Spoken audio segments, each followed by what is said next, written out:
তিথি, তুই একটা সম্পর্ক তৈরি করে ফেললি এরকম একটা অবস্থায়, এরকম একটা বিপর্যয়ের মধ্যে। যে অবস্থায় আমি গেছিলাম আমি শেষ হয়ে যেতে পারতাম মা। মৃত্যুর দরজা ছুঁয়ে দেখেছি আমি জীবন কাকে বলে। একটা পরিবারকে দেখেছি খুব কাছ থেকে, আমি ছোটকে দেখেছি খুব কাছ থেকে। না না, কে বলেছে তোকে ওর ক্ষতি করতে? আমি একবারে সে কথা বলছি না, তোকে ওর কোনো ক্ষতি করতে হবে না।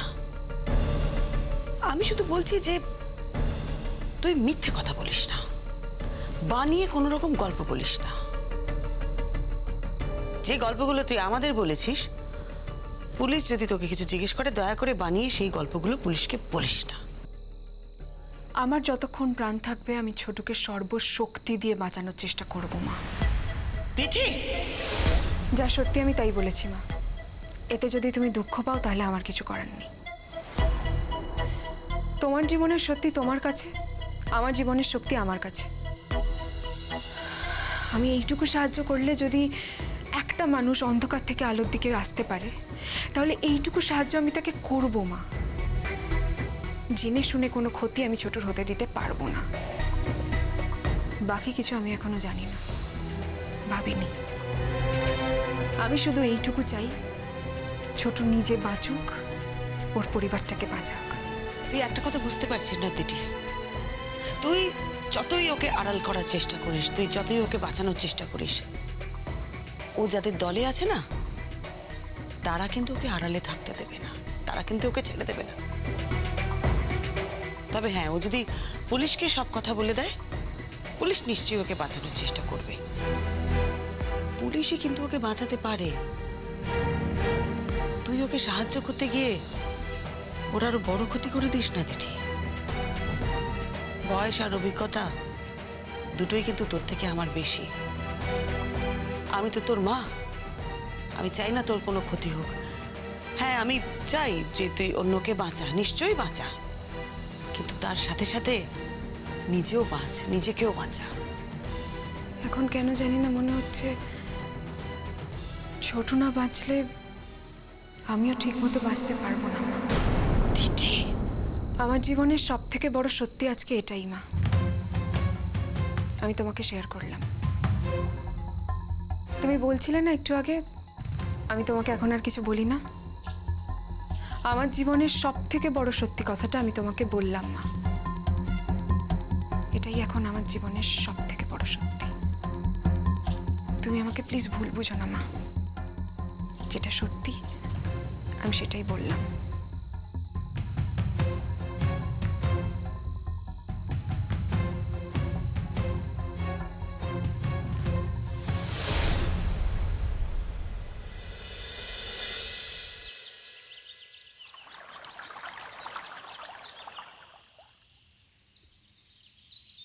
ছোটু, হ্যাঁ তোমার সঙ্গে আমার কিছু কথা আছে।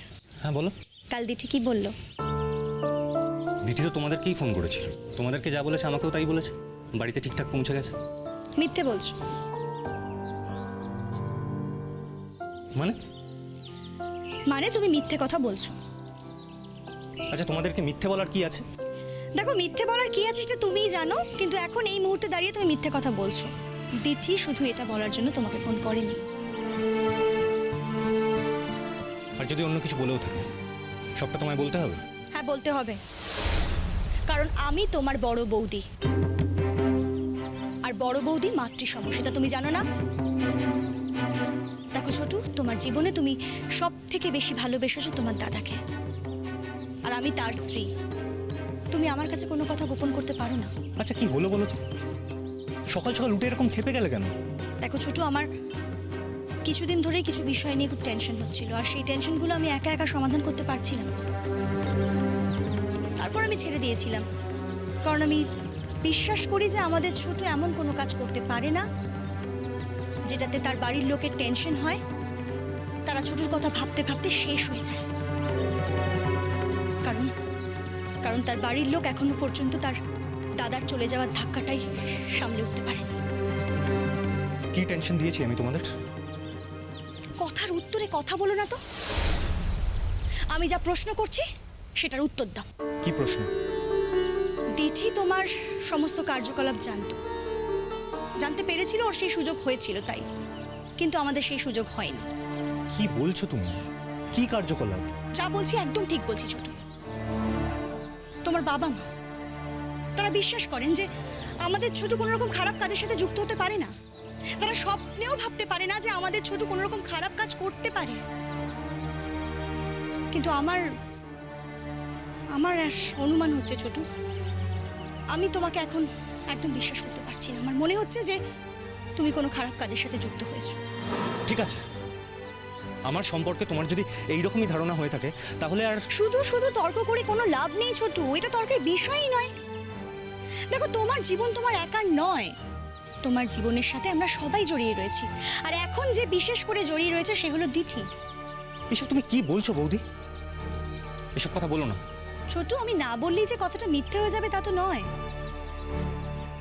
দেখো ছোটু, প্রথমে আমরা ভুল ভেবেছিলাম।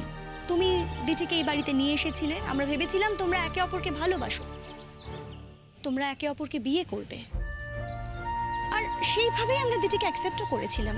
কিন্তু না, পরে বুঝলাম আমরা ভুল করেছি, আমরা বুঝতে ভুল করেছি। দেখো ছোটু, দিঠি এ বাড়িতে থাকতে থাকতে, তোমাকে দেখতে দেখতে, আমাদের মুখে তোমার গল্প শুনতে শুনতে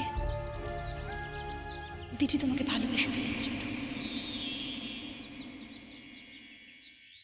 এসব কথা শোনাও পাপ বৌদি।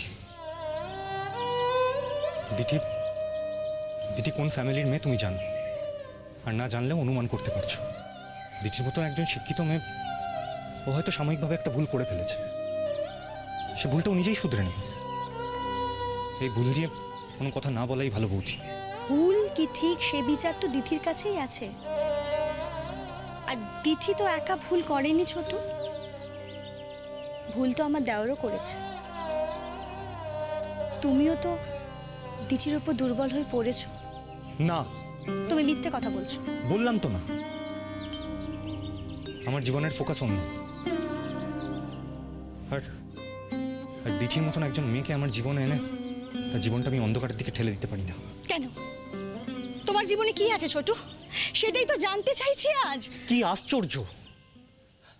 দিঠিদের স্ট্যান্ডার্ড আর আমাদের স্ট্যান্ডার্ড, দিঠির লাইফ আর আমার লাইফ। আমি কেন নিজের জন্য ওরকম একটা মেয়ের জীবন অন্ধকারের দিকে ঠেলে দেবো? এটাই কি একমাত্র কারণ? হ্যাঁ, এটাই একমাত্র কারণ। না, আমার মনে হয় না, আমার মনে হয় না যে এটাই কারণ। তাহলে কি কারণ বলো? সেটাই তো জানতে চাইছি ছোট, আর সেটা তুমি জানো। ছোট ছোট, আমার মনে হয় তুমি এমন কোনো কাজের সাথে যুক্ত আছো যে কাজটার প্রতিটা পদক্ষেপে বিপদ। কে বললো তোমাকে? কেউ বললে তো জানতে পারতাম, কেউ বলেনি বলে তো নিজে অনুমান করে আরো বেশি কষ্ট হচ্ছে। আর সেই কষ্টটা তো আমি কারোর সাথে শেয়ারও করতে পারছি না, আর তাই নিজে নিজেই গুমড়ে গুমড়ে মরছি। বললাম তো, আজকে থেকে নয়, আমার বেশ অনেক দিন ধরেই কেমন মনে হচ্ছে তোমার তোমার কাজের ধরন দেখে, তোমার হাবভাব দেখে, তোমার আচরণ দেখে আমার মনে হচ্ছে যে তুমি তুমি অন্য কোনো কাজের সাথে যুক্ত আছো। গাড়ি চালানোটাই তোমার একমাত্র কাজ নয়, গাড়ি চালানোর সাথে সাথেও তুমি অন্য কোনো কাজ করছো। দিঠি যে বলেছিল যে দিঠিকে তুমি রাস্তা থেকে নিয়ে এসেছো, সেটা দিঠি মিথ্যে কথা বলেছিল। দিঠির সত্যি মিথ্যে দিঠির ওপর, আমি তোকে এটা বলতে বলিনি। তুমি কথা এড়িয়ে যাও না ছোট।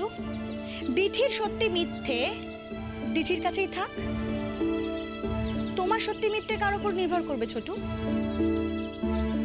তুমি কেন আমাকে বলতে পারছো না? কেন বলতে পারছো না তুমি আমাকে? কি বলবো বৌদি, আমার দু হাতে অনেক কাদা, অনেক পাঁক লেগে গেছে। কি বলবো তোমায়? এবার দু হাতের কাদা, দু হাতের পাক ধুয়ে ফেলার সময় এসেছে ছোট। কাদা মাখা খুব সহজ বৌদি, কাদা তোলাটা অত সহজ নয়। আর কিছু কাদা উঠতেই চায় না। সব কাদাই উঠে যায় ছোট, ঠিক মতো ধুতে পারলে সব কাদা উঠে যায়।